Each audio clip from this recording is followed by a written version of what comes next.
समन्त चक्रवालेषु अत्रा गच्छन्तु देवता तद्धम्मं मुनिराजस् सुनन्तु सग्गमुक्तदं धम्मश्रवण कालो अयं भदन्ता धम्मश्रवण कालो अयं भदन्ता धम्मश्रवण कालो अयं भदन्ता साधु साधु साधु नमो तस् भगवतो अरहतो सम्मा सम्बुद्धस् नमो तस् भगवतो अरहतो सम्मा सम्बुद्धस् नमो तस् भगवतो अरहतो सम्मा सम्बुद्धस् साधु साधु खतमोच भिक्खवे मिच्छा जीवो वनालपनाने मित्ति कथा निप्पेसि कथा लाभेन लाभं निजिगीसनतायं भिक्खवे मिच्छा जीवोति साधु साधु साधु සදා බුද්ධ සම්පන්න පින්වත්නි සම්මා සම්බුදුරජාණන් වහන්සේ දේශනා කරපු ධර්මයට අනුව අපේ ජීවිතය අපේ సంతානය සකස් කරගන්න ඕනේ. එහෙම සකස් කරගන්නේ නැතුව ජීවත් වුණොත් අසර ජීවිතේ නොයෙකුත් භයානක සත්‍යයන් වලට මුහුණ පාන්න සිද්ධ වෙනවා. ලෝකය නිර්මාණය වෙන ආකාරය, ලෝකයේ ස්වභාව ධර්මයේ තුල තියෙන නීති පද්ධතිය මෙහෙම වුණොත් මෙහෙම වෙනවා, මෙහෙම වුණොත් මෙහෙම වෙනවා කියලා අපිට නොතේරෙන, නොපෙනෙන, නොදැනෙන සියල්ල හේතු සහිතව බුදුරජාණන් වහන්සේ දේශනා කරන්න යෙදුණා. අපි එක එක විදිහ වෙලා ඉපදිලා, එක එක පාට ඇතුව ඉපදිලා, එක එක සැප ඇතුව ඉපදිලා, එක එක බල ඇතුව ඉපදිලා, එක එක විවිධ දෙමව්පියන් අපිට උරුම වෙලා, විවිධ ශරීර අපිට උරුම වෙලා, ඒවා අපිට අවශ්‍ය විදිහට වෙනස් කරගන්න පුළුවන් කමක් නැහැ. ඒ උරුම වෙච්ච විදිහටයි ජීවිතය ජීවත් කරවන්න වෙලා තියෙන්නේ. ඒවා අපි හිතන්නේ නැහැ ඇයි මට එහෙම උනේ කියලා. ඉන්නත් අපිට මෙහෙම එක එක්කෙනාට ආවේනික ජීවිත ලැබිලා තියෙන්නේ පෙර කරපු කර්ම වේගයන්, පෙර කරපු කුසලයන් අකුසලයන් අනුව. එහෙනම් ඒවා හරියටම දැන ගැනීම ඉතාම වටිනවා. ඉතින් අද දවසේ අපේ ජීවිතය අපි තේරුම් ගත්තොත් අපිට සසර ජීවිතය සූපපත් කරගන්න පුළුවන්කමක් තියෙනවා. කොහොම නමුත් ඒ කෙනාට දැනෙන හැටියට කොහොම යමක් කිව්වත් බුදුරජාණන් වහන්සේලා, මහරහතන් වහන්සේලා, ලෝකය අවබෝධ කරගන්න උත්තමයන්න් වහන්සේලා මේ පංච උපාදානස්කන්ධය කවදාකවත් වර්ණනා කරන්නේ නැහැ. කවදාකවත් මේ ශරීරයක් වර්ණනා කරන්නේ නැහැ. මොකද හිතේන ආදීනවේ ඊටාම ප්‍රබල හින්දා. මේකින්ද අපි මේකෙන් අත මිදෙන විදිහ ගැන සාකච්ඡා කරන්න ඕනේ. මේ නිවන් මාර්ග ධර්ම දේශනා මාලාව කියලා කියන්නේ ධර්ම කරුණු විතරක් එකතු කරගන්න ධර්ම දේශනා මාලාවක් නෙවෙයි. අපි අපේ පෞද්ගලිකත්වය හොඳින් පිරික්සලා බලන ධර්ම දේශනා මාලාවක්. ඒක අපි මේ අත්ංගේ පෞද්ගලිකත්වය පිරික්සලා බලනවා නෙවෙයි. කවුද තමන්ගේ පෞද්ගලිකත්වය පිරික්සලා බලන්නේ? තමන්මයි. තමන්ගේ අභ්‍යන්තරය පිරික්සා බලනවා. මම කොහොම කෙනෙක්ද? මගේ දැනට මං කරගෙන යන ජීවිතයේ වැඩපිළිවෙල මොකක්ද? මේ වැඩපිළිවෙල දිගටම යන විදිහට මම කටයුතු කරොත් මගේ සසර කුමක් වෙයිද? නිවන් දැකීම සඳහා මම කළ යුත්තේ කුමක්ද? ආදී වශයෙන් ප්‍රායෝගිකව තමන් ඉන්නේ කොතනද කියලා සොයා බලමින් ප්‍රායෝගික වැඩපිළිවෙලක් ඉදිරිපත් කරන, ප්‍රායෝගිකව තමන් මේ දේවල් වලට මෙහෙම මුහුණ දෙනවාද කියලා ඊටාම ප්‍රායෝගික වැඩපිළිවෙලක් ඉදිරිපත් කරන්න ගන්න උත්සාහයක් තමයි නිවන් මාර්ග ධර්ම දේශනා මාලාව කියන්නේ. අද එහි 7 වෙනියි. අපි පළවෙනි ධර්ම දේශනාවලදී වැඩියෙන්ම කතා කරේ සංසාර ජීවිතයේ කඩවීම ගැන. සංසාර ජීවිත කෙලවර කිරීම ආරම්භ වෙන අවස්ථාව ගැන. හැමදාම අපිට සිත් පහළ වෙලා එක එක සිත් පේලි පහළ වෙනවා. සමහර දවස්වල සරහ සිත්, සමහර දවස්වල ආදර සිත්, සමහර දවස්වල කලකිරීම සහිත එක මොහොතක හොඳ හිත් පහළ වෙනවා වගේ වෙලාවකට නරක සිත්. වෙලාවකට ප්‍රාණඝාත, අදත්තාදාන, කාම මිත්‍යාචාර, මුසාවාද, විසුනාවාද, පරුසාවාද, සම්ප්‍රප්පලාප. වෙලාවට ඒ අනිත් පැත්ත. වෙලාවකට මෛත්‍රී සාගත සිත්. වෙලාවකට බොහෝම පරිත්‍යාගශීලී අදහස්. ඉතින් මේ වගේ අපෙන් ආරාධනාවක් නැතුවම අපිට මේ සිත් පහළ වෙනවා. කොහොම පහළ වෙන සිත් පරම්පරාවේ කවදා හරි දවසක මාර්ගසිතක් පහළ වුණා. එතනින් පස්සේ පහළ වෙන්නේ ඵලසිතක්. අපේ මේ සිත්ේලි නිකන් ඉබේ පහළ වෙනවා නෙවෙයි. තරහ ඇති වෙනවා නම්, ක්‍රෝධ ඇති වෙනවා නම්, වෛර ඇති වෙනවා නම්, රාග ආදී කෙලෙස් ධර්ම ඇති වෙනවා නම් ඕනෑම දෙයක් සිද්ධ වෙන්නේ හේතු සහිතවයි. අතීතයේ ඇති වෙලා නැති වෙලා ගිය සිතුවිලි හේතු වෙලා එකතු වෙලා. උපනීසෝ පරික්කාරෝ කියන ආකාරයට හේතු වෙලා එකතු වෙලා නැවත සිත් පහළ වෙනවා. ඒ වගේම බුදුරජාණන් වහන්සේ දේශනා කරා කෙනෙක් තුළ මාර්ගසිතක් පහළ වෙන්නේ, මාර්ග සමාධිය ඇති වෙන්නේ තවත් කාරණා 7කම එකතුවක් කියලා. නිකන් 7ක් නෙවෙයි, ප්‍රධානියෝ 7 දෙනෙක්. අපි විතක සම්මාදිට්ඨිකයි, විතක මිත්‍යා දෘෂ්ටිකයි. විතක සම්මා සංකල්ප තියෙන අතර විතක කාම සංකල්ප කියන්නේ මිත්‍යා සංකල්ප. විතක මෛත්‍රී සිතුවිලි තියෙන අතර විතක ව්‍යාපාද සිතුවිලි, ගැටෙන සිතුවිලි තියෙනවා. විතක කරුණාවන්ත සිතුවිලි, මුදිතාව සම්පන්න සිතුවිලි තිබ්බට විතක වචනෙන් හරි කාව හරි රිද්දන්න බලලම නැද්ද? නේද? වචනෙන් හරි රිද්දන්න බලන ගතිය තියෙනවා. එහෙනම් එහෙම සිතුවිලි උපදිනවා අපිට. එතකොට එහෙනම් විතක සම්මා සංකප්ප වෙන අතරේ විතකමම ඊගණ්ඩ වෙනවා. විතක මිත්‍යා සංකල්පයි. විතක සම්මා වාචා, විතක මිත්‍යා වාචා. එක එක්කෙනා තුළ මේ අංග පහළ වෙන ගතිය, පහළ වෙන ස්වභාවය, පහළ වෙන බලය වෙනස්. සමහර අයට යහපත් ක්‍රියාවන් සිදු කරන්න ඕනේ කියලා ඇතුලෙන් පහළ වෙන හැඟීමට ප්‍රතිවිරුද්ධව අයහපත් ඒවා කරන්න ඕනේ කියලා හිතෙනවා. සමහර අයට යහපත් ක්‍රියා කරන්න ඕනේ කියලා ඇති වෙලා තියෙන සිතුවිලි තියෙනවා. අපි හිතමු කාමයේ වර්ධවා හැසිරෙන එකෙන් වැළගෙනවා කියලා යම් කිසි කෙනෙකුට හොඳ සිතුවිල්ලක් තියෙනවා. ඒක මොන කල්පනාවක්ද? ඒක මොන පැත්තටද වැටෙන්නේ? සම්මා සම්මන්තයක්. නේද? එයා යහපත් විදිහට ක්‍රියා කරන කෙනෙක්. එයාගේ හැම වෙලේම ඇතුලෙන් එන සිතුවිල්ල තමයි. සම්මා කම්මන්ත කියන්නේ කයෙන් කෙරුණට ඒකට මුල් වෙන්නේ මොකද්ද? අය නෙවෙයි මේ වැඩේ කරන්නේ, හිතයි. හිතේම තමයි ඒකෙන් වේරමණී වළක්වා ගැනීමේ අදහස තියෙන්නේ හිතටමයි. එතකොට මම කාමයේ වර්ධවා හැසිරීමෙන් වළකිනවා කියලා දැඩි හැඟීමක් තියෙන කෙනෙකුට ඒකෙන් වළකින්න ලේසි. කාමයේ වර්ධවා හැසිරෙන එකෙන් වළක්ව ගන්නවා කියලා පොඩි හැඟීමක් තියෙන කෙනෙකුට කාමයේ වර්ධවා හැසිරෙනවා කියලා ඇති වෙන හැඟීම ප්‍රබල වුණොත් අරිට වැඩිය අන්නරක ක්‍රියාත්මක භාවයට යනවා. ඒත් අපිට තේරෙන්න ඕනේ අපේ චේතනාව කුසල චේතනාව ප්‍රබල වෙන්න ඕනද නැද්ද? කුසල චේතනාව ප්‍රබලව අපේ හිතේ නැගෙන විදිහට සකස් වුණේ නැත්නම් අපිට වළක්ව ගන්න බැරි වෙනවා. ඒක ගැන ආසන්නයේම තියෙන දේශනාවලදී අපි මේක තව පැහැදිලි කරගන්නවා. නමුත් මේ වෙලාවේදී අපි බලන්නේ මේ ප්‍රධානියෝ කියලා කිව්වේ කවුද? ඔය සම්මා කම්මන්ත ආදී දේවල් දැන් අද අපේ සාකච්ඡාවට වෙන්නේ මේ සම්මා ආජීවය. එතකොට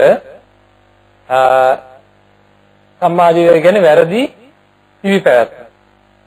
ජීවිතේ ජීවත් කිරීම සඳහා කුහනා ලපනා ආදී අපටි ක්‍රියා, අපටි කතා, අනුව රවට්ටන ආකාරයේ ගුණමකුකම්, ඊළඟට ලාභයේ උපදින විදිහට කරන නොයෙකුත් කූර කපටිකම්, ආන් ඒ වගේ දේවල් කරලා ජීවිතේ ජීවත් කරන්න සමහර අයට චිත්ත අභ්‍යන්තර හැඟීමක් තියෙනවා.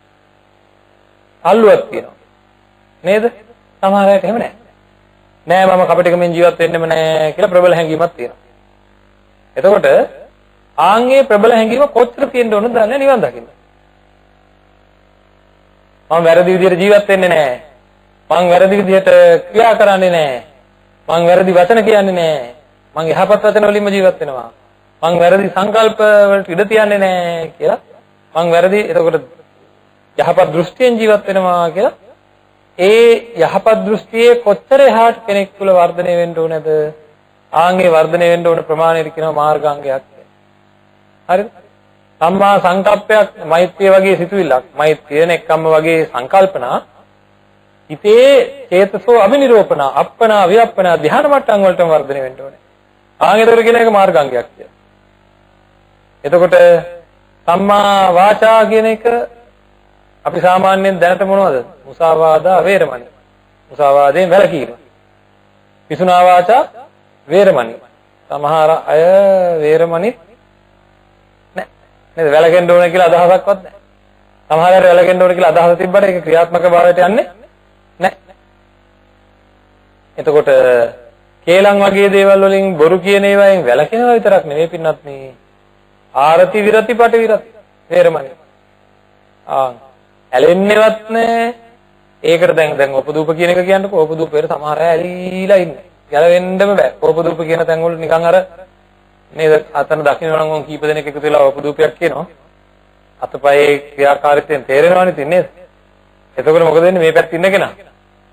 ආන්දමකට යකඩයක් ඇදෙනවා වාගේ නිකන් යනවා නෙවෙයි මේ කිලෝ 80 ඒ පැත්තට ඇදිලා යවෙනවා. ආන් එහෙම ඒක නවත්ත ගන්න බැරි කන් තියෙනවා. ඒකට ඒක නවත්ත ගන්න ඕනේ කියලා තියෙන හැඟීම ඒකට තියෙන ආසාවට වඩා ගොඩාක් වැඩියෙන් තියෙන්න ඕනේ. කොච්චරද කවදා හරි දවසක නිවන් දකින්න මොහොත උදා වෙනවා නම් මාර්ගසිතක් පහළ වෙන මොහොත ඒ පිළිබඳ ඇලීමක්වත් නැහැ. ඒ පිළිබඳ ගානක්වත් නැහැ. අර පැත්තේ ඕපදූප කියනවා කියලා ඉතින් ගානක්වත් නැහැ. ඒ කියන්නේ ඒකත් ගැටීමකුත් නැහැ. ඇලීමකුත් නැහැ. ඒකෙන් සම්පූර්ණයෙන් හිත වෙන් වෙලා. ඒකේ අවශ්‍යතාව මාත්‍රයක්වත් නැහැ. එහෙනම් නොසන්සුන්කමක් නැහැ. වළක්ව ගන්න වුණාවකුත් වළක්ව ගන්න දෙයක්වත් නැහැ. ඇයි? ඉතින් ඇලීමක් නැත්තම් වළක්ව ගන්න දැන් මට මෙතන මේ පවන්නත් මම මෙතන දාලා ගියා කියලා ආටවත් මේක ගැන ප්‍රශ්නයක් එනවද? ඇයි? ඒකෙන් මේ අයට වැඩක් නැති හින්දා. එහෙනම් මේ කාටවත් වැඩක් නැති හින්දා මේක ගැන ඇලීමක් ඇති වෙන්නේ නැහැ. ඒ වගේ ඕපදූප වලින් වැඩක් නැත්තම් ආයකට ඇලීමක් ඇති වෙන්නේ නැහැ. අන්න ඒ වගේ අපේ හිත නිදහස් කරගන්න. නිදහස් වෙන අවස්ථාව තමයි ඔන්නේ මාර්ග අවස්ථාව කියලා කියන්නේ. ආරති රති කියන්නේ ඇලීම. ආරති කියන්නේ ඇලීමෙන් ආරති කියන්නේ නොඇලීම. විරති කියන්නේ ඇලීමෙන් වෙන්වීම. පටිවිරති කියන්නේ ඇලීමෙන් සම්පූර්ණයෙන්ම වෙන්වීම.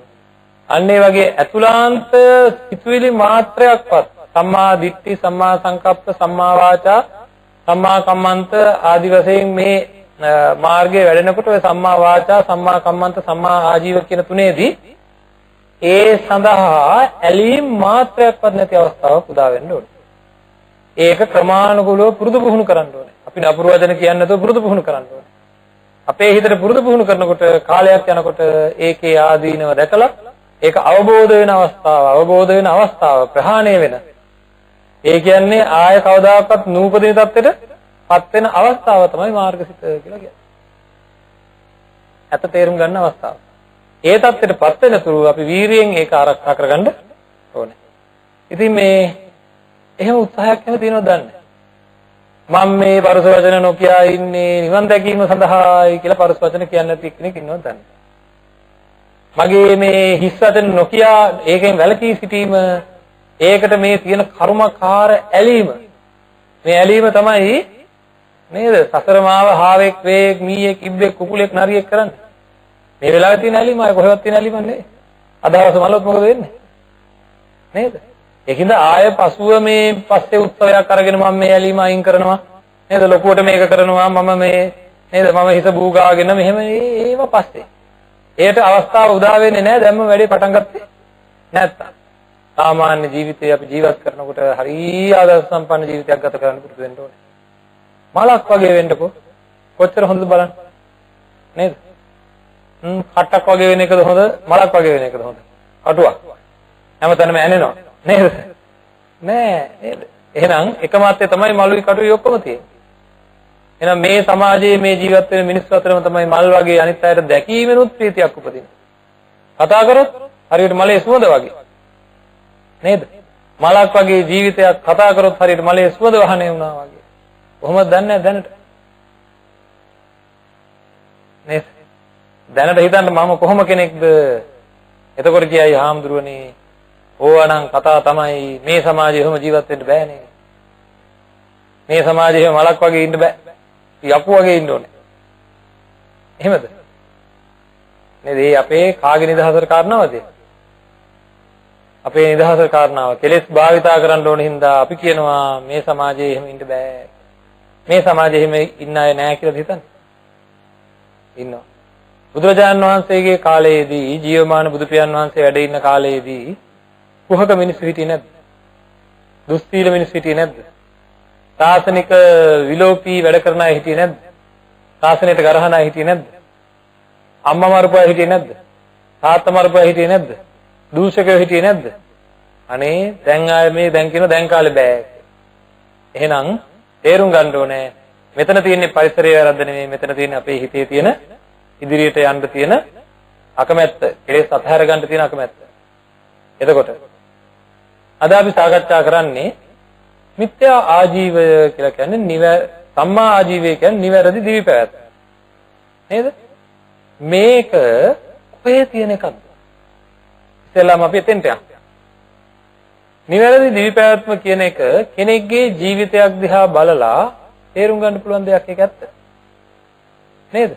එතකොට ඒක එයාගේ gedara තියෙන එකක්ද? ඒක එයාගේ වැඩපලේ තියෙන එකක්ද? ඒක එයාගේ ශරීරයේ තියෙන එකක්ද?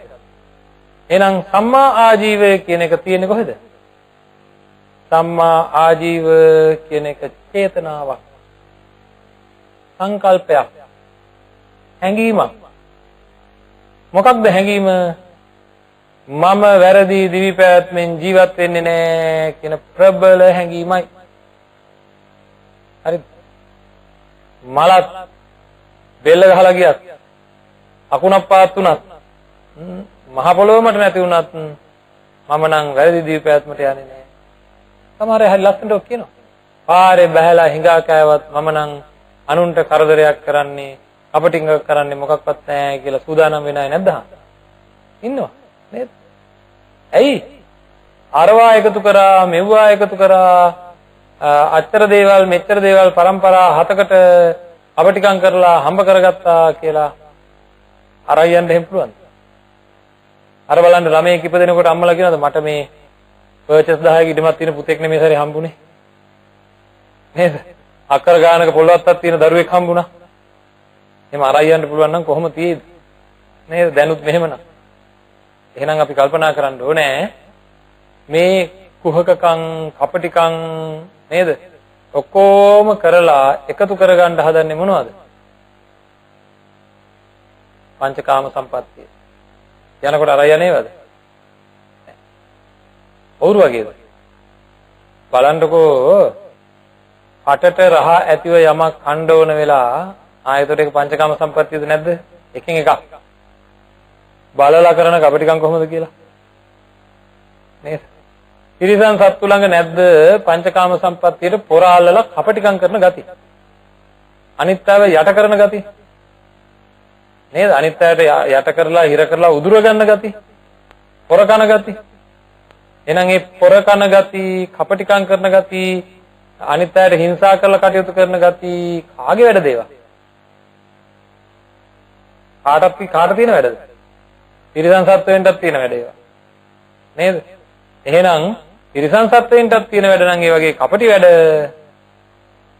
එහෙනම් ඉතින් අපිත් වැටෙන්නේ කොතෙන්ද? පහත් මානසිකත්වයකට වැටෙනවා. ඉතා පහත් මානසිකත්වයට වැටෙනවා. ඉතින් එහෙම කරා කියලා වැඩක්ද? වැඩක් නෑ. ඇයි? කොයි වෙලාවෙ හරි ඔක්කොම ටික එකතු කරගන්න ඔක්කොම ටික දාලා කිසිම දෙයක් නැතුව හැලහොල්මනේ නේද? ඒ හදාගත්ත හොරකම් කරලා හදාගත්ත ගේම මැද මෙන්න දර කොටේ වගේ ඉන්නවා මොකුත් නැසින්නක් කර ඔක්කුත් ඔක්කොම අවලංගුයි. නේද? බලවන්තව කටයුතු කරපු අය, ධනවන්තව කටයුතු කරපු අය ඔක්කොම ඉවරයි. අන්න ඒ බව දැනගෙන තමන්ගේ ඇතුළාන්තයෙන් ඉතාත් තද බල, ඉතා ප්‍රබල හැඟීමක් එන්න ඕනේ. මේ කුණු ශරීරය පවත්වා ගැනීම සඳහා. ඒ කුණු ශරීරය කිව්වේ. නැතු ඉතින් ආයෙ මේකට වෙන මොනවද කියන්නේ? කුණු ශරීරය කියන්නේ නැතුව වෙන කියන්න දෙයක් නැහැ. ඇයි? මොන තරම් උත්සාහ කරත් මේ ශරීරය ගන්ධස්සාරය නවත්ත ගන්න තියෙන්නේ පුදුම අමාරුවක්. අසාර්ථක උත්සාහයක් අපි අරන් යනවා ගඳ නැතුව ජීවත් වෙන්න. නේද? ඉතින් ඒ වගේ කර්මානුරූපව හම්බෙච්ච මේ නැති වෙලා යන, වෙනස් වෙලා යන, paludu වෙලා යන, කුණු ගඳ ගහන නේද? මැස්සන්ට අයිතිය තියෙන මැස්ස ඇවිල්ලා සැරෙන් සැරේ පරීක්ෂා කළා. ඇයි මේ පවන්නත් අකරන් ඉන්නේ? ආවොත් එහෙම එලෝ ගන්න. නේද? මේ මොකද මේකේ හැටි ඉතින් නේද? මොකද මස් කඩේ වගේ. මස් කඩේත් මොකද කරන්නේ? වතුර ගහනවා, පවන් ගහනවා, වතුර ගහනවා, පවන් ගහනවා. නේද? අපිත් මොකද කරන්නේ? වතුර ගහනවා, පිහිනවා, පවන් ගහනවා. නේද? අතින් හරි එලව ගන්නවා එනකොට. එලවන්න නැතුව ටිකක් වෙලා හිටියොත් ඇවිල්ලා වහනවා. නේද? ඉතින් ඒකින්ද මේ වගේ මස් කඩයක් හම්බෙච්ච මේ ජීවිතේ මේකෙන් ගැලවෙන්න ඕනේ. හැමදාම මෙහෙම ඉඳලා හරියන්නේ නැහැ කියලා මම මේ ජීවිතය මේ කුණු ශරීරය පවත්වා ගැනීම සඳහා කුහනාලපනා ආදී වැරදි කතා, වැරදි ක්‍රියා, ගුණමකුකම්, වැරදි විදිහේ දීපැවැත්මක් අරගෙන යන්නේ නැහැ කියලා අති ප්‍රබල හැඟීමක් තියෙනවා. හරිද? අන්න ඒකෙන් වෙන් වෙලා වේරමණී ඒ කුහනාලපනා ආදීන් වෙන් වෙලා ජීවත් වෙන්න ඕනේ. අන්න ඒ කෙනාට කපටිකම් කරන අයට චිත්ත සමාධියක් උපදිනවද? ඕනම තත්ත්වයක් යටතේ තමන්ගේ ප්‍රතිපත්තියේ ඉඳගෙනම ඕන දුකක් විඳගෙන ඉන්න කෙනාට තියෙන්නේ මානසික අසහනයක්ද මානසික සහනයක්ද? මානසික සහනයක්. හරිද? නිදා ගන්නවත් බෑ සමහර අයට. රත් වීම, දැවීම, අතීත ජීවිතය මතක් වෙනකොට රත් වෙන, දැවෙන, පිච්චෙන ගතිය එනවා.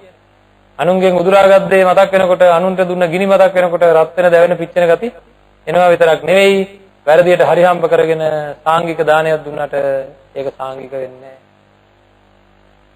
නේද? බැංකුවේ තියෙන්නේ බාහුවලයෙන් හරි හම්බ කරගත්ත ඒවා නෙවෙයි නම් ධාර්මික උපයාසපයාගත් දේ නෙවෙයි නම් ඒක සාංගික බවට පත් වෙන්නේ නෑ. දානයක්වත් දෙන්න නෑ අපිට. ඒකින්ද හොඳට මහන්සි වෙලා ඉතා නිවැරදිව සත්‍යවාදීව බෞද්ධව ජීවත් වෙන්න ඕනේ. ආන් ඒ අය නිවනට ළඟයි. මිහිඳු මහ රහතන් වහන්සේ ලංකාවට වැඩම කරපු වෙලාවේ වැඩි දෙනෙක් සිංහල ජාතිකයෝ නිවන් දැක්කද නැද්ද? බලන්න පොඩ්ඩක් කල්පනා කරලා. අපේ තාත්තලාට වැඩි ගුණවන්තකම් යහපත් ගතිගුණ සීයලාට තිබ්බත් නැද්ද? මතක් කරලා හොඳට බැලුවොත් මම කියන සමස්තයක් වශයෙන් ඔක්කොම නෙවෙයි. සාමාන්‍යයෙන් පොදු වශයෙන් ගත්තොත් සීයලාට වැඩි මතක තියෙනවා නම් 100ගේ 100 මතක තියෙනවා නම් කාට හරි. මොකද කියන්නේ? ඒ කට්ටියගේ ඍජු ගතිගුණ තිබ්බද නැද්ද? ඉස්සර අපේ සිංහලයේ මිනිස්සුන්ගේ ගතිගුණ ඍජුයි බව තේරිලා නැද්ද? මතක් කරලා බලනකොට නේද? කෙලින් කතා කරන, කෙලින් වැඩ කරන, යුතුයකම් කරන විශේෂයෙන් නේද? තමන්ගෙන් වෙන්න තියෙන යුතුයකම් දරුවන්ට, භාර්යාවට, ස්වාමියාට හැමෝටම කරන හරියට කෙලින් පපුව කෙලින් තියාගෙන ඉන්න මිනිස්සු. වැඩිපුර හිටියේ හොඳට කොන්ද කෙලින් ඕන තැනකට මූණ දෙන්න පුළුවන්. හයිහත්තිය තියෙන නේද? කියන්නේ කළු සිංහලයා කියලා කියන්නේ නේද? එහෙම හයිහත්තිය තියෙන කුල කාන්තාව කියලා කියන්නේ නේද? අද හුඟක් කට්ටිය ඉන්නේ කොහොමද නිකන්? මට බැරුවා වාගේ ඇකිලිලා ඉන්නේ. නේද? මොකද මේ එළඹෙන්න බෑ. දුස්සීල වෙනකොට මුහුණ දෙන්න බෑ. ඇකිලිලා ඉන්නේ. හොරමරකම් වලින් පීඩිත වෙලා. හොරමරකම් හින්දා හිර වෙලා ඉන්නේ. ගැලවෙන්න පුළුවන්කම නැතුව ඉන්නේ. ඉතින් බණපද ඇහෙනවා විතරයි. බණපද ඇහෙනකොට මොකද වෙන්නේ? කරපේව ඔක්කොම මතක් වෙන මල් වට්ටිය නම් අතේ තියෙනවා. නේද? තිබ්බට ඒ බණපද ඇනුම් පද වගේ වෙනවා. ඇනෙනවා ඒ බණපද හරියට. එතකොට මොකද වෙන්නේ? කිසිදු සමාධියක් ඇති වෙන්නේ නැහැ. ඉතින් එහෙනම් හරියට අසරණ වෙනවා. එහෙම ආයත මාර්ග හිතක් පහළ වේද? පිරිසුදුකමේ ප්‍රතිමූර්තියක් වාගේ වෙන්න ඕනේ. මේ ජීවිතය කෙනෙක් කල්පනා කරනකොට මගේ මේ මස් පිටක් ගානේ, මගේ මේ ශරීරේ ලේ පිටක් ගානේ පිරිසිදුයි. ඒ වගේ හැඟීමක් කියන්නකො නිකන්. මේක මම අපිරිසිදු දේවල් වලින් පෝෂණය කරලා නැහැ. මම මේ ශරීරය දන්න කාලෙක අපිරිසිදු දේවල් වලින් පෝෂණය කරලා නැහැ. නිවැරදිවම මගේ ජීවිත පැවැත්මට අවශ්‍ය කරන දේවල් නිවැරදිවම කරලා තියෙනවා කියලා දැඩි හැඟීමක් ඇති කරගන්න කෙනෙකුට පින්වත්නි එපමණත් ඇති ඇස් දෙක පියාගත්ත තැනින් සමාධියක් වැඩෙන. ඒ ප්‍රීතිය ඇති. හරි. චිත්ත සමාධියට හේතු වෙන්නේ මොකද්ද? ප්‍රමෝදය. නිවැරදිව ජීවිතය ගෙවීමේ ප්‍රමෝදය. ඒ ප්‍රමෝදය නිසා උපදින්නා වූ ප්‍රීතිය. ආන්ගේ ප්‍රීතිය තමන්ගේ කය සංසිඳවනවා. ලෝකෙහි ලැබිය හැකි ඉහළම සතුට කය සංසිඳ වීමෙන්, කාමච්ඡන්ද ආදී නීවරණයන් සංසිඳ වීමෙන්, ලැබෙනා වූ සමාධිමය විවේකය අවදාකවත් ලබන්න පුළුවන් කමක් නැහැ. වැරදි ආජීවයෙන් ජීවත් වෙන අය. හරි. එහෙනම් අන්න ඒ වයින් ජීවත් වීමේ තියෙන භයානකම මේකයි. එතකොට යම් විදිහකින් අපි අතින් වැරද්දක් කළා තියෙනවා නම් මොකද කරන්න ඕනේ? ඉක්මනට ගුරුවරයෙක් හොයාගන්න ඕනේ. යහපත් තේරුම් ගන්න පුළුවන් ගුරුවරයෙක් හොයාගන්න. ඒක තමයි අයින් වෙන වැඩේ.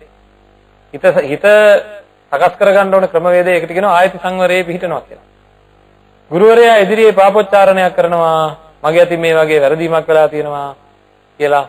ඒකල මොකද කරන්නේ? ඒ යහපත් ගුරුවරයෙක් ඉදිරියේ පොරොන්දු වෙනවා මම ආයේ කවදාකවත් මේ වගේ වැරද්දක් කරන්නේ නැහැ කියලා. හැබැයි එහෙම පොරොන්දු වුණා කියලා කරපු වරදේ පව් තියෙනවනම් පව ඉවර වෙන්නේ නැහැ. නමුත් අකුසලයේ නැగి එන ගතිය අඩු වෙනවා.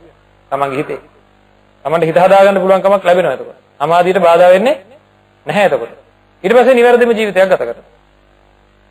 හැබැයි නිවැරදි ජීවිතයක් ගත කරනකොට අර කෙරෙන භාවිත කාය භාවිත සීල භාවිත චිත්ත භාවිත ප්‍රඥා කියන ආකාරයට කටයුතු කරනකොට අර කෙරිච්ච පාපයන් වලට විපාක දෙන්න වෙලාවක් එන්නේ නෑ. ඒවා අහෝසි කරගන්න පුළුවන්කම තියෙනවා.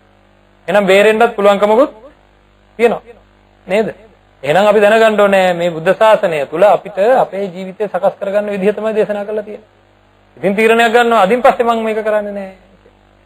දැන් එතකොට ස්වාමීන් වහන්සේලා විදිහට කටයුතු කරන පිරිසට මේ තාම තදින් මේ මිත්‍යා ආජීව කියන එකදී ස්වාමීන් වහන්සේලාට සඳහන් කරලා තියෙනවා මිත්‍යා ආජීවයෙන් වැළකෙන්න ඕනේ කියලා.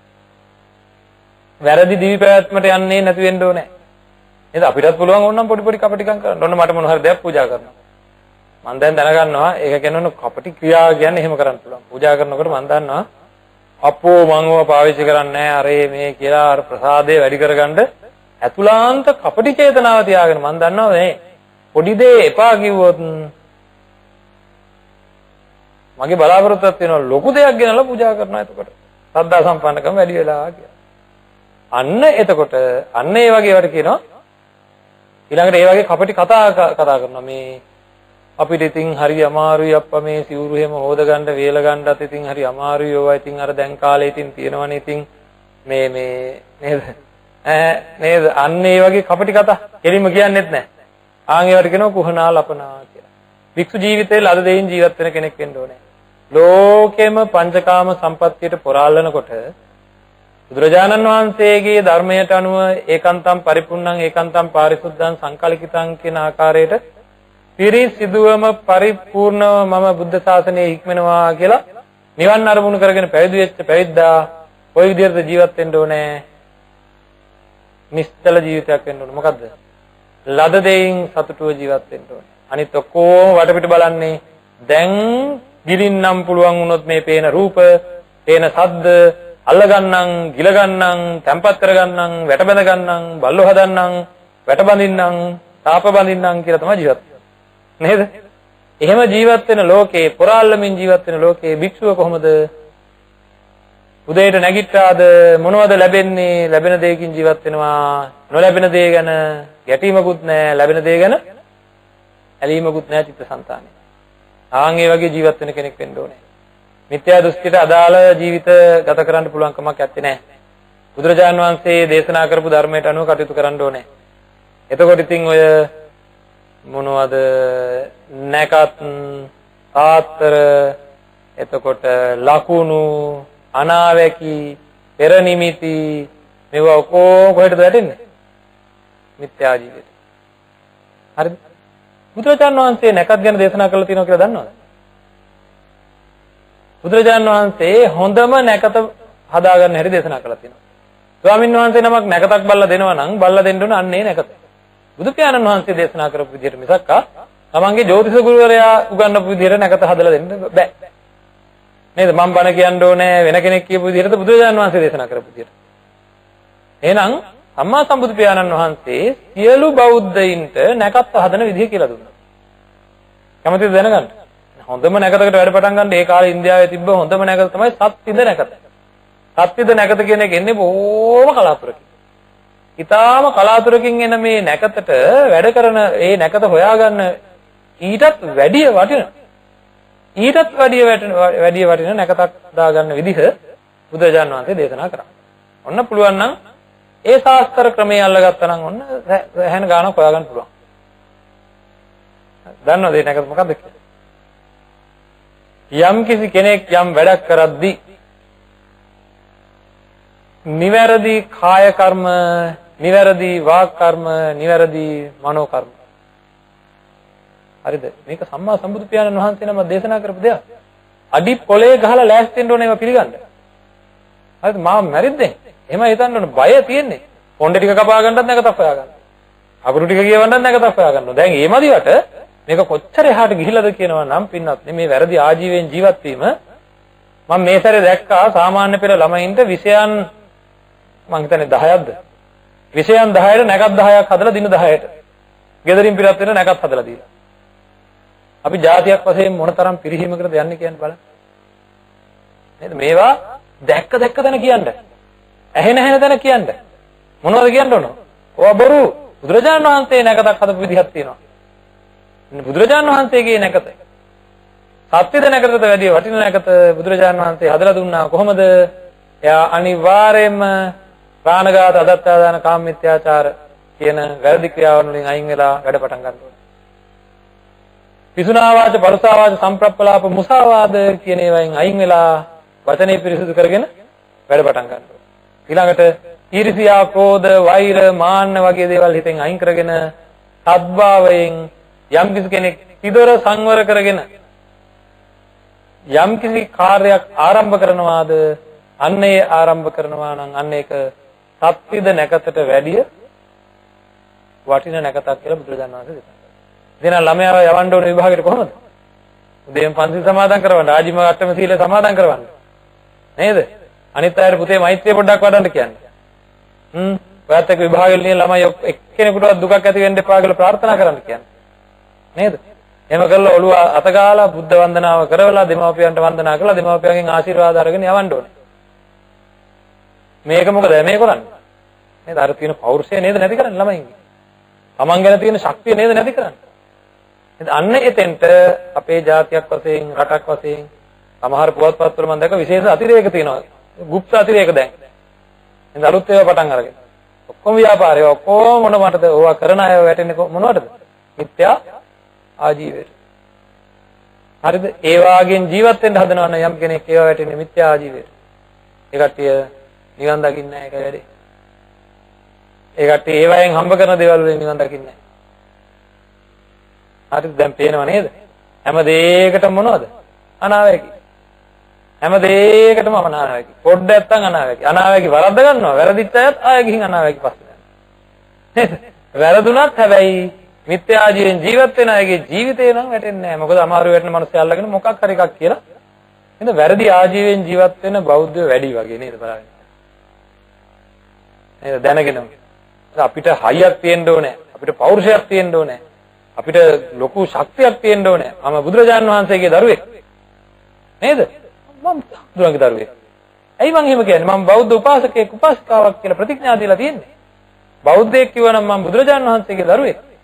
එහෙනම් මං ඔයාට උඩගෙඩි දෙන්නේ නැහැ. මං තවත් කෙනෙක් එක්ක ඔයා ගැන කතා කරන්නේ නැහැ. මම ඊටා නිවැරදිව සතියක් කටයුතු කරලා පන්සිල් හරියට ආරක්ෂා කරලා ආජීවට්ටමක සීලය රැකලා කරුණාවන්තව ජීවත් වෙලා කාට හරි උදව් උපකාරත් කරලා මම උදෑසනක හොඳම වෙලාවක පායන වෙලාවක මගේ දරුවාගේ කොණ්ඩේ කපනවා. එතන පිරිත් ටිකක් කියලා. හරිද කරලා බලන්න වරදින්නේ නැහැ. එහෙම කරගන්න ඕන දැන් ඉතින්.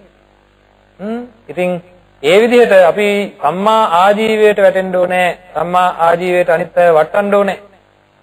නැත්තම් අපිට නිවන් දකින්න බෑ. හරිද? නිවන් දකින්න බෑක මම කියන එකක්ද? නෑ බුදුරජාන් වහන්සේ දේශනා කරපු දෙයක්. නේද? තමන්ගේ දිවි පැවැත්ම නිවැරදි කරගන්න ඕනේ. අපි ඒවා ප්‍රතික්ෂේප කිරීමෙන් වෙන්නේ මොකද්ද? අනිත් අයත් ඒකට පොළඹවන්න හේතු වෙනවා. අපි ඒවා පරම්පරාවට අරන් යන්න ගත්තාම මහා මෝඩ මිනිස්සු වෙනවා. නේද? මලා මැරිච්ච මිනිහ එළියට ගන්නත් අනේ අම්මේ මොකක්ද මේක වැඩේ? ඉතින් අර වෙලාව හොඳ වුණා නම් මැරෙන්නේ නෑ. දැන් ඒකට අපි මොනවා හරි කිව්වම කියන්නේ මොකක්ද දන්නවද? ඉන්න අයට තියෙන බය. නේද? බය වෙන්න ඕනේ මැරෙනවට නෙවෙයි. බය වෙන්න ඕනේ මොනවටද? ආයසරයක් ඉපදෙනවට. ආයසරයක් ඉපදෙනවටයි බය වෙන්න ඕනේ මැරෙනවට නෙවෙයි. එහෙනම් ආයසරයක් නූපදින්න නම් ඔය මිත්‍යා දෘෂ්ටික අදහස් අයින් කරගන්න ඕනේ. අයින් කරගෙන මහා පොළොවේ පය ගහලා සත්‍යවාදීව කෙලින් හිට ගන්න පුරුදු වෙන්න ඕනේ. ඒක තමයි නිර්වාණ මාර්ගය ආරම්භ වෙන විදිය. එක පැත්තකින් කුලමල ගැන කතා කරනවා. තව පැත්තකින් නැකත් ගැන කතා කරනවා. තව පැත්තකින් තව මොන හරි ගැන කතා කරනවා. කතා කර කර ගිහිල්ලා මොකද කරන්නේ? ඒසාලෝමා නකා දන්තා තචෝ මන්සං නාරු අට්ටි අට්ටි මිජ්ජං වැඩක් නැහැ භාවනාවෙන් නේද? මොන මල විකාරේද ඒ? ඒකින්ද ඒක හරියන්නේ නැහැ. කොහොමත් මේක හරියන්නේ නැහැ. Tamanට භාවනාව වැඩෙන්නේ නැහැ. ඒකින්ද නිවැරදිව ප්‍රායෝගික ජීවිතයේදී Tamanගේ ආත්ම ශක්තිය Tamanට බුදුහාමුදුරන්ගෙන් හම්බෙච්ච හයිය. ඇයි එහෙම කියන්නේ මම? මොකක්ද බුදුරජාණන් වහන්සේගෙන් හම්බෙච්ච හයිය? දැනගෙන කරන එක. යමක් කරනවා නම් දැනගෙනම කරන්න පුළුවන්. ඒහිපස්තික ගුණය තියෙන ධර්මයක් අපිට ලැබිලා තියෙනවා. නේද? කරන්න කලින් දැනගෙන කරන්න පුළුවන්. අන්ධ භක්තියෙන් කරන්නේ නැහැ කිසිම දෙයක් කරන්නේ නැහැ. ඔය මුට්ටියක් එහෙම ගිල්ල වල්ලනවා සමහර ඇත්තෝ.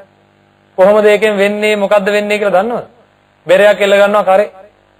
නේද? අපල දුර වෙන්න කියලා නවග්‍රහ මුද්දක් දා ගන්නවා. ඒකෙන් මොකද වෙන්නේ කියලා දන්නවද? දාගෙන ඉතින් බලාගෙන ඉන්නවා දැන් හරියයි නැහැ. ගිහිලා කියනවා කිව්වා මල ගෙදර ගියාද? කිල්ල කහුණාද? අනේ අපි තරම් මෝඩ జాතියක්. ලැජ්ජාව කියන එක නේද? රැවටෙනවා ඉවරක් නැහැ. ඉතින් මේ වගේ මෝඩ වෙන්නේ නැතුව අභිමානවත් ජීවිතයකට යන්න බුදු පියාණන් වහන්සේ දේශනා කරපු ධර්මයේ හොයන්න ඒ ධර්මයේ ගවේෂණය කරන්න එහි කිසිම තැනක නැහැ අපේ පින්වත්නි. කරන්නකො බලන්න. කරලා බලන්න එතකොට තේරුම් ගන්න පුළුවන් මේ එහෙම ඒවා නැහැ. නිවැරදිව ධර්මයේ ගවේෂණය කරන්න නැත්නම් තියෙන්නේ මොකද්ද? කරන්න කලින් කරන්න පුළුවන් කියලා තේන ධර්මයක්. විනිවිදයි කියන්නේ ඒකයි. දැනගෙන යන ගමනක් ඒක. ආතාපි සම්පජානෝ සතිමා කියන්නේ සිහිය නුවණ වීරිය කියන එක. අපේ චිත්ත අභ්‍යන්තරයෙන් මේ වැරදි ආජීවයට විරුද්ධ බලවේගයක් ඇතුළාන්ත හැඟීමක් උපදින්න ඕනේ. හරිද? නිවැරදි ආජීවය කියලා. අන්න ඒ වැරදි මිත්‍යා ආජීවයෙන් වැළකීමේ ආරති විරති පටිවිරති වේරමණී කියන තැනටමපත් වෙන්න ඕනේ. ආංගෙදාට කියනවා සම්මා ආජීවය මාර්ග අංගයක් වුණා. හරිද? ඇලීමක්වත් නැහැ. ඒ කියන්නේ දැන් සමහර අය බයයිනේ නේද? බයයි. ගැටීම් තියෙනවා. ඇලීම් තියෙනවා නැකත් වලට. අපි ඉතින් ඔය හාමුදුරුවෝ ඉතින් ඔහොම කිව්වට කොහොමද අපේ પરම්පරා ගානක් ඉතින් නේද? අපි ආපු ඉතින් කියලා නේද? අර ආපු ක්‍රමේ වෙනස් කරන්න බෑ. ඒකට ඇලිලා නැකතට ඇලිලා. එතකොට ඒවා අන්න ඒ ඇලීම සම්පූර්ණයෙන්ම බැහැරවීම මේ වැරදි ඊළඟට මම මෙන්න මේ විදිහට හොරකම් කරලා මේ විදිහට අනුන්ට ගිනි කෙටි දීලා මේ ක්‍රමයට ජීවත් වෙන්න ඕනේ කියලා කුහනා ලපනා ආදිය කරමින් තමන්ගේ ගොඩ වගා කර ගැනීමේ ප්‍රයත්නයක් තියෙනවනේ ඇතුළෙන්ම යටින්ම ඒක සම්පූර්ණයෙන් නැති වෙලා. හරි? ඒක සම්පූර්ණයෙන් නැති වෙලා ඒ සඳහා ඇලීම් මාත්‍රයක්වත් නැහැ. අනුන්ගේ දේවල් දැක අපටිකම් කර ලබා ගැනීමේ ඇලීම් මාත්‍රයක්වත් නැහැ. හරි? ඒකෙන් වෙන් වෙලා සම්පූර්ණයෙන් වෙන් වෙලා හිත. හරි? උපරිම නිදහස් වෙලා. ඒ කියන්නේ පංචකාම සම්පත්තියේ අපිට විදියට දීපැවැත්ම සඳහා පාවිච්චි කිරීම පිළිබඳව මාත්‍රිය මං කිය මේ පවන්නත් දැක්කම කිසිම හැඟීමක් නැහැ කියලා. ඔය පැත්තේ කට්ටියට කිසි හැඟීමක් නැහැ. මොකද මේකෙන් ඇති වැඩක් නෑ. මුළු ලෝකෙම ඒවා කියනවා. හිත නිදහස් නැත්. හිත නිදහස්. අන්න එහෙම වැරදි ආජීවයෙන් හිත සම්පූර්ණයෙන් නිදහස් වෙන බලවේගයක් කොහෙන්ද හැදිලා තියෙන්නේ? හිතෙන්ම හැදිලා. ඒ කොහොමද හැදිලා තියෙන්නේ? ආදීනව තේරිලා. ආදීනව තේරිලා. ඔන්න බලන්න. මේ බලන්න. කැමති කේක් జాතියක් තියෙනවා. හරි? දැන් ඒකට ඇලීමක් තියෙනවා. දැන් මේකේ ඇලීමෙන් අයින් කරගන්න හදනවා. පුළුවන් තරම් නෑ මම මේකට ඇලෙන්නේ නැතුව ඉන්නවා කිව්වට දැන් කන්න නැතුව ඉන්න පුළුවන් කොහොම හරි දත් මිටි කාගෙන හරි. එනකොට හිතේ ඇලීම තියෙනවා. එතකොට පහසුද අපහසුද? අපහසුයි. ඔන්න හරියටම දැනගන්නවා ඔය කේක් ඔතන තිබුණාට ඔයාට වහ වගේක් මිශ්‍ර වෙලා ආය කියලා. කවුරුහරි කියනවා මේ කේක් තිබ්බට මේවට වහ වැටිලා තියෙන්නේ. මේවා අන්න එතකොට දැන් ඔක්කොම දන්නවා මේ කේක් ගොඩ ළඟ යනකොට මේවට වහ මිශ්‍ර වෙලා මොන හරි හේතුවක් ඉඳලා. දැන් හොඳයි. හැබැයි කන් නැති වෙන බලය ඇති වෙලා තියෙන්නේ. කන්නේ නැති වෙන්න බලය ඇති වෙලා තියෙන්නේ කොහෙන්ද? හිතෙන් බලයක් ඇවිල්ලා. ඇයි ඒ? කෑවොත් වෙන දේ දන්නවා හිත. නේද? ආම් බලන්න. හිතෙන්ම බලයක් ඇවිල්ලා කොතර සුවඳ තිබ්බත් කන්න එපා කියලා. ආන් ඒ වගේ මොනතරම් රස දැනුණත් මොනතරම් හොඳයි කියලා හිතුණත් මොනතරම් කෙටි කියලා හිතුණත් යාන වාහන දැක ඉඩම් කඩම් දැක අනිත් අයගේ සම්පත් දැක මොනතරම් සතුට ලැබුණත් කොහොනා ලපනා ආදිය කරලා ಗುಣමකුකම් කරලා වැරදි ආජීවයෙන් වැරදි විදිහට මේවා අරගත්තොත් වහදාපු ඒවා කෑවා වාගේ තමයි කියලා ඇතුළෙන්ම එන බලයක් තියෙනවා නම් ඇතුළෙන්ම එන ඒක කරන්න එපා කියලා චිත්ත වේගයක් තියෙනවා නම් අඩුම තරමෙන් පින්වත්නි තමන් වැඩ කරන කාර්යාලයේ දුරකථනයෙන් අනවශ්‍ය ඇමතුමක්වත් ගන්නෙ නැහැ. දුරකථනයෙන් අනවශ්‍ය ඇමතුමක්වත් ගන්නෙ නැහැ. හිතන්න බලන්න ඕවා කියන්න ගියාම සමහර අය කියන්නේ මොකක්ද දන්නවද? මහා මුහුදෙන් වතුර බාල්දියක් ගත්තට ඉතින් ඕක මහා මුහුදට දැනෙනවා අය කියලා. පිරිසිදු ජීවිතයට හානි කරගන්න එපා. හරි? මහා මුහුදෙන් වතුර බාල්දියක් ගන්න එක මහා මුහුදට දැනෙන්නේ නැහැ. හැබැයි ගත්ත මිනිහට ඒක මහා මේරු පර්වතයක් වගේ බර උස්සන්න වෙනවා පස්සේ. ඒක දැනගත්ත අය මොකද කරන්නේ? තමන්ගේ මේ හෙළන දහඩිය බිඳ පිරිසිදු විදියට පොළොවට වැටෙන්න ඉඩ අරිනවා. හරිද? ඇඟෙන් උරන දාඩිය නේද කෑම හින්දා මේ ශරීරය හැදිච්ච හින්දා නේද? ඒක පිරිසිදු දහඩිය බිඳ මහ පොළොවට වැටෙන විදිහට ජීවත් වෙන්න අපිට පුළුවන්කම තියෙනවා. මොකද ලේසියෙන් දියුණු වෙන්න පුළුවන් හොරකම් කරලා. ලේසියෙන් දියුණු වෙන්න පුළුවන් කුහකකම් කරලා. අපටිකම් කරලා. නමුත් හැබැයි සතර නම් ගැලවීම ගොම බෝල කරකවන්න උනොත් මොකද කරන්නේ? නේද? ආට කියන්නද? නේද? කවුද දන්නේ? අපේ අම්මලා දන්නෙත් නැහැ, තාත්තලා දන්නෙත් නැහැ, සහෝදරයෝ දන්නෙත් නැහැ. අර ගේ එහා පැත්තේ ගොම බෝලේ කරකවන්නේ අපේ හිටිය පුතානේ, හිටිය දුවනේ කියලා කවුරුත් දන්නේ නැහැ. ඒ ටිකක්වත් දිනක් දෙන්නේ නැහැ කවුරුවක්වත් මොකක්වත් නැහැ. හරි අසරණ ජීවිත වලටපත් වෙන්න වෙනවා. ඒක දැනගත් අය, භයානකම දැනගත් අය ඔය වසමිස්ත දේවල් කන්නේ. අන්නේ තමන්ගේ චිත්ත අභ්‍යන්තරයෙන් ඒක නැగిලා එන්න ඕනේ. කොච්චර ප්‍රමාණයකට නැగిලා එන්න ඕනද කියනවා නම් නිවන් දකින්න මට්ටමට ඒ පැත්ත වර්ධනය කරගන්න. හත් පැත්තක් වර්ධනය වෙන්න ඕනේ. ඒකෙන් ඔය සම්මා ආජීව කියන පැත්ත වර්ධනය වෙන්න නම් කොච්චර නැగిලා එන්න ඕනද ඒක අන්න අර ආරති විරති පටිවිරති වේරමණී කියන தත්ත්වයට ආපුවාම කියනවා මාර්ගාංගයක් කියලා. ඊට මෙහා කියනවා පුණ්‍යභාගීය ආශ්‍රව සහිත උපදීපාක සහිත සම්මා ආජීවය කියනවා. හරි? ඒක සම්මා ආජීව කොටස් දෙකකට බෙදෙනවා. අරගානට වර්ධනය වුණාම කියනවා අනාශ්‍රව වූ මාර්ගාංග වූ ආර්ය වූ සම්මා ආජීවය කියලා. අන්න ඔය ක්‍රමයටම සම්මා දිට්ඨි, සම්මා සංකප්ප, සම්මා වාචා, සම්මා කම්මන්ත, සම්මා ආජීව, සම්මා වායාම, සම්මා සති කියන හතම ඒ ගානට වැඩිලා ඒ හත එකතු වෙලා යම් චිත්ත සමාධියක් හැදෙනවද? ආන් ඒකට කියනවා මාර්ග සමාධිය කියලා. ආන් එහෙමනම් ඒ විදිහට වර්ධනය වෙන්න ඕන අපේ ඇතුළ. නේද? අපේ හිත හත් පැත්තකින් වර්ධනය වෙලා සමාධියක් උපදින්න ඕනේ. ආන් ඒ මාර්ග සමාධිය පංච උපාදානස්කන්ධයේ ඇත්ත తত্ত্বය අපිට අවබෝධ කරවනවා. ඇත්ත අවබෝධ වුණාම ආයේ ඒක ඇලෙන්නේ නැහැ. සක්කාය දිට්ඨිය ඉස්සෙල්ලා දුර වෙලා යනවා. විචිකිච්ඡාව දුර වෙනවා. මේ වගේ වටිනම ධර්මතාවයක් තියෙන වෙලාවේ අපි මේ ධර්ම කරුණු කටපාඩම් කරගෙන විතරක් ඉන්න එකද හොඳ නැත්නම් අනුන්ගෙන් කපටි විදිහට දුරගත නැමතුමක්වත් නොගෙන ඉන්න එකද හොඳ? ඒකින්ද මම ආරාධනා කරනවා මේ අයට. අපි බුදුහාමුදුරන්ගේ දරුවෝ වෙමු. අභිමානවත් දරුවෝ වෙමු. නේද? බුදුරජාණන් වහන්සේ දේශනා කරපු විදිහට සසර ජීවිතය සුවපත් කරගන්න, සසර ජීවිතය නිවා ගන්න කටයුතු කරන පිරිසක් බවට පත් වෙමු. අභිමානවත්ව දැනගෙන ජීවත් වෙමු. නේද? ශරීරය පිරිසිදු කරමු. කොහොමද පිරිසිදු කරන්නේ? මේ ශරීරය වර්ධනය කරන්න මම කිසිම අන්න අර දිනේ අදිස්ථාන කරගත්ත දවසේ ඉඳන් අද වෙනකන් එහෙම පුළුවන් නේද? පරණ වැරදි වෙලා තියෙන්න පුළුවන්.